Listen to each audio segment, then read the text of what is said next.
Yang kedua adalah air suci tapi tidak bisa digunakan untuk mensucikan yang lainnya. Air suci tidak bisa digunakan untuk mensucikan yang lainnya. Dari airnya suci. Buya dikasih kopi nih. Kopi ini suci enggak nih? Bisa dipakai wudu? Tidak. Maka ini air suci yang tidak bisa mensucikan. Suci kalau kena baju dalam sholat tetap sah. Baik. Nah, air suci yang tidak bisa mensucikan, tahir ghairu mutahhir, ada dua. Yang pertama adalah air mustakmal. Mustakmal itu air yang sudah digunakan untuk bersuci. Air mustakmal. Hati-hati di sini banyak santri jago ngeliwat salah faham. Awas. Air mustakmal. Yang kedua adalah air yang tohir, mutahhir, suci tidak mensucikan. Yang kedua adalah air suci yang mensucikan tadi telah bercampur dengan selain air, tepung, kopi, susu, pokoknya selain air, bercampur dengan sesuatu yang lainnya. Satunya bercampur dengan sesuatu yang lainnya, percampuran yang suci. Yang kedua, bercampur, syaratnya bercampur dengan sesuatu yang lain. Yang kedua, sesuatu yang lain itu suci. Yang ketiga adalah berubah air dengan perubahan yang parah.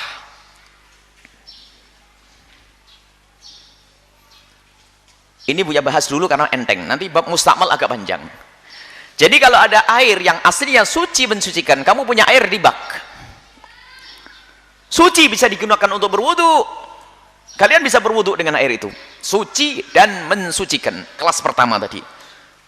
Cuman setelah itu kecampuran kopi menjadi berubah warna kopi atau susu. Coba, ini aslinya air suci mensucikan, cuman sama anak putri dikasih kopi sama gula. Lihat, memenuhi syarat untuk disebut sebagai air yang suci, tidak bisa mensucikan. Jenis yang kedua mutaghayyir, berubah. Pertama air suci bercampur dengan sesuatu yang lainnya, kopi dan gula. Dan kopi dan gula itu suci dan percampurannya parah sampai berubah kan? Dari jernih menjadi keruh.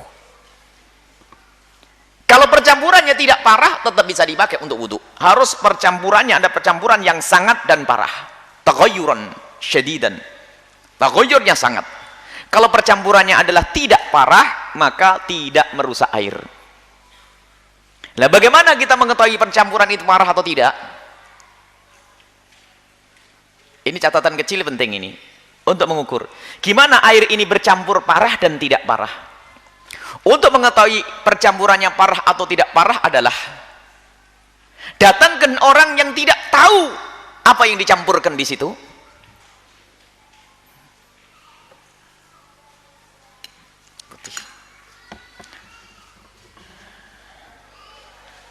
Kemudian suruh lihat.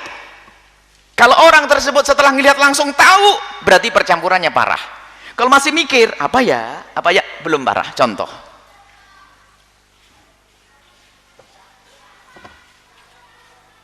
apa campurannya? Apa nih? Nah, kalau ente tahu bilang kopi. Cuman bagi orang yang baru ngomong apa? Teh kayaknya, mungkin teh, mungkin sirup, mungkin nggak apa-apa, boleh dipakai wudhu. Jelas? Selagi percampurannya bagi orang yang baru tidak bisa langsung ngeciri campurannya apa. Nah, ini juga kadang tidak dibahas, makanya bingung. Taghayyur fahish itu kayak apa sih? Ya gitu. Pokoknya kalau orang baru dikasih tahu apa itu. Nah, kalau ini langsung kopi. Nah, kalau ini masih tetap seger, rasa kopinya nggak ada, rasa tehnya nggak ada, nah, masih bingung. Berarti taghayyur ini belum fahish, belum parah. Nyambung atau belum? Itu loh fikih. Nah, jangan hanya taghayyur sampai ini nggak nyambung. Makanya ada sebagian pondok pesantren kamar mandinya kan nyambung kolamnya, macam-macam itu, ada sabun, ada kudis, ada macam. Nah, ini kan keruh, boleh dipakai wudhu? Ya pokoknya kalau taruh di gelas dibawa ke orang lain, campurannya apa nggak bisa nyiri. Ya pun kecebur sabun di dalamnya atau apa. Asalkan bagi orang yang baru tidak bisa ngeciri tidak bisa menebak secara pasti, maka itu taghayyurnya belum fahish, berubahnya belum serius. Coba kita tambah lagi, aku masih bingung. Masih bingung? Masih boleh ini? Ini kayak teh, ternyata bukan teh. Taghayyur harus taghayyur fahish. Kalau orang baru yang melihat langsung tahu apa campurannya. Baik, ini yang pertama. Ini adalah air yang suci, tidak bisa digunakan untuk bersuci. Yang kedua, tapi ini suci atau tidak? Suci. Air suci aslinya telah bercampur dengan sesuatu yang lainnya, kopi sama teh. Lainnya itu adalah syaratnya suci. Sebab kalau najis, bab yang ketiga, yang terakhir nanti. Pembahasan air yang ketiga. Makanya syaratnya adalah air suci yang tidak mensucikan. Jenis kedua adalah air suci aslinya bercampur. Satunya bercampur dengan sesuatu yang lainnya yang suci, bercampur dengan sesuatu yang lainnya, sesuatu yang lainnya itu suci, kemudian sesuatu yang lainnya itu adalah tidak, sesuatu yang lainnya suci, kemudian setelah itu apa? Bercampurnya itu bercampur yang parah, sangat. Baru itu disebut sebagai air jenis kedua, tohir mutohir. Sebagian santri menganggap air tohir mutohir disebut air mustakmal. Ya bukan dong, masa air tohir tidak. Air mustakmal itu bagian yang pertama tadi, yang air mustakmal digunakan untuk berwudu. Kalau ini bukan mustakmal. Selesai ya? Nah, baru kita naik lagi kembali. Sebab air suci tidak bisa mensucikan dibagi dua. Yang pertama air mustakmal, yang kedua air adalah mutaghayyir. Mustakmal sudah dipakai untuk bersuci, yang kedua mutaghayyir sudah dibahas mutaghayyir. Sekarang air mustakmal. Air mustakmal ada dua. Yang pertama adalah mustakmal untuk mengangkat hadas, yaitu wudhu dan mandi besar. Yang kedua adalah air mustakmal untuk mengangkat najis. Air mustakmal untuk mengangkat najis. Air mustakmal untuk mengangkat najis, untuk membersihkan najis, mensucikan najis lah. Air mustakmal yang pertama adalah untuk mengangkat hadas. Hadas ada dua, hadas besar dan hadas kecil. Maka air tersebut akan disebut sebagai air mustakmal dengan 3 syarat. Air disebut sebagai air mustakmal kalau memenuhi 3 syarat. Yang pertama, lihat, ini sering santri ngantuk ini, lihat. Yang pertama adalah airnya sedikit.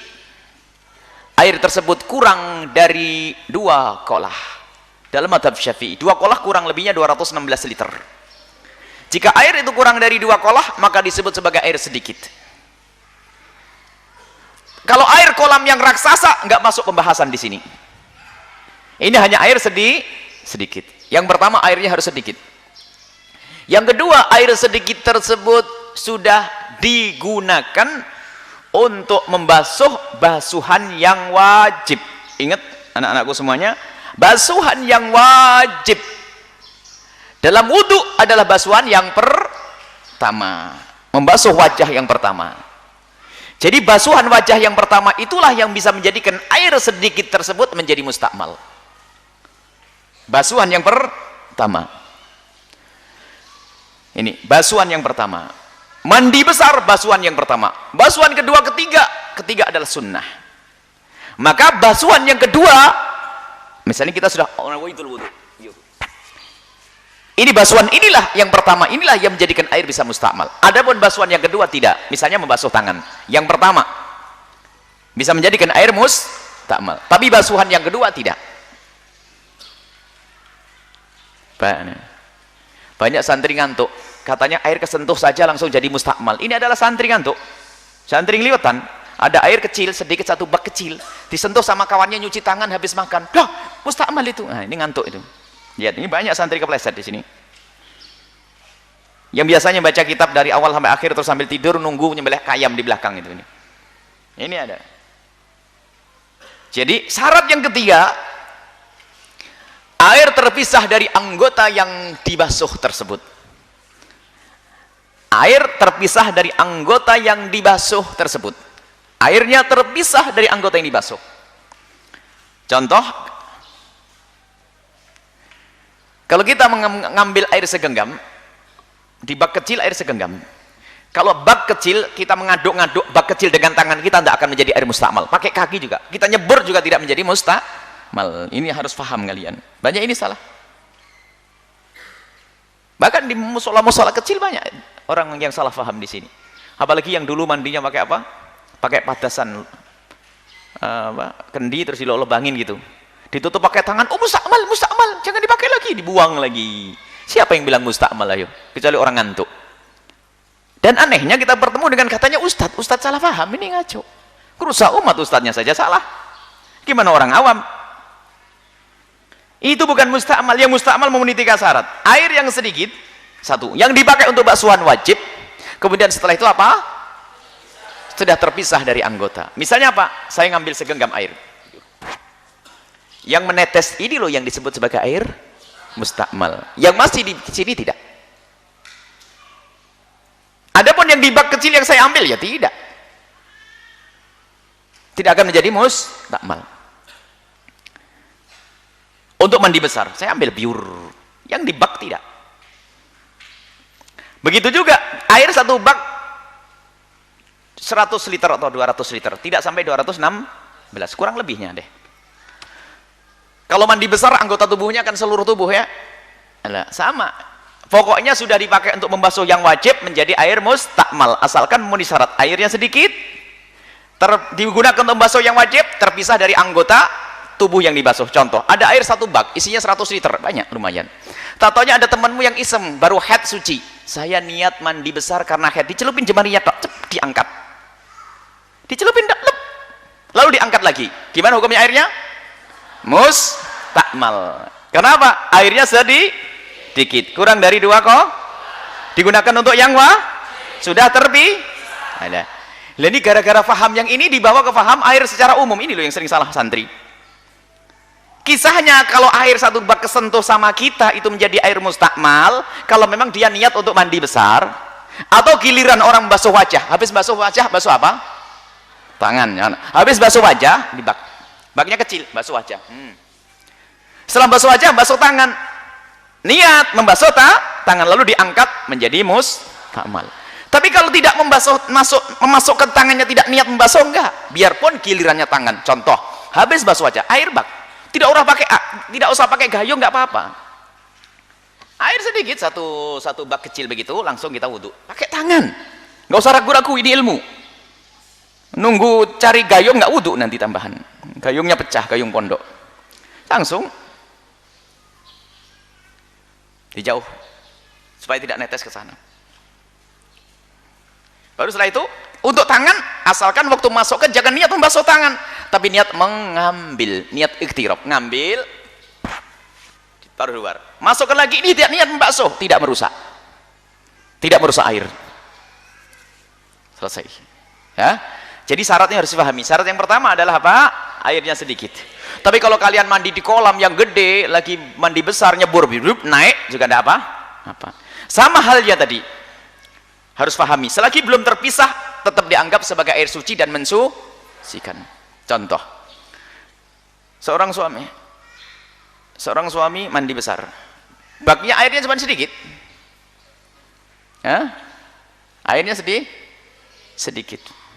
Setelah airnya sedikit, dia nyelam.